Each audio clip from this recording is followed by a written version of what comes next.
Hi guys అందరికీ. ఇప్పుడు సమయం కరెక్ట్గా 1:10 అవుతుంది, అర్ధరాత్రి. నేను ఒక కథ కోసం చాలా కాలంగా మదన పడుతున్నాను.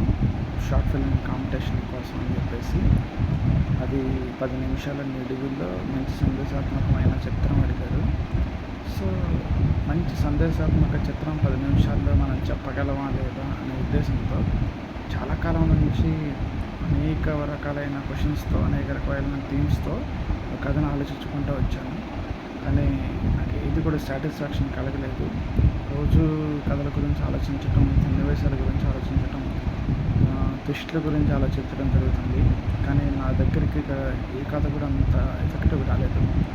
సరే, ఇవాళ ఏదో జనరల్గా నిద్ర రాబోయేసరికి ఇన్స్టాగ్రామ్ రీల్స్ చూసుకుంటా, ఫేస్బుక్ చూసుకుంటా, యూట్యూబ్ చూసుకుంటా, ఏదైనా కవితలు పాతవి ఉంటే అవన్నీ చూసుకుంటూ ఉన్నాను. అలాగే మేము స్టూడియోలో ఉన్న నా ప్రోగ్రామ్స్ ఉన్నాయి కదా, నా ఈవెంట్స్ ప్రోగ్రామ్ ఫీడ్బ్యాక్స్ చూసుకుంటా, షాప్ సంబంధించి మనం ఎలా ఉండాలి ఏంటి అని ఈ కార్యక్రమాల్లో ఏదో జనరల్గా ఉన్నాను. అనుకోకుండా ఒక చిన్న పాట, ఒక లిరిక్ దగ్గర ఆ లిరిక్ దగ్గర నాకు ఒక లైన్ అయితే ఆలోచించడానికి బ్రెయిన్లో షాక్ తగిలింది. ఆ తగిలిన షాక్కి ఇది కథగా మలిస్తే బాగుంటుంది అనుకొని మొదలుపెట్టాను కథని. ఇప్పుడు ఈ కథ కీ నెంబర్ కోసం దాని ముందు వెనక దాని సారాంశం, విశేషం ఎంతవరకు రాస్తానని నాకు తెలీదు. కానీ 10 నిమిషాల్లో మాత్రం ఇరికించాలనే సందర్భం ఏదవుతుంది.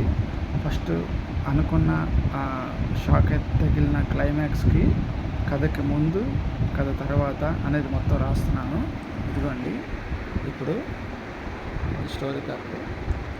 నా దగ్గర నేనేమి పెద్ద పెన్నులతో రాయట్లేదు. జస్ట్ మళ్ళీ లైన్ మర్చిపోతాను, బుర్రలో గుర్తుండదు, కానీ దొరికిన పెన్ తీసుకొని రాస్తున్నాను.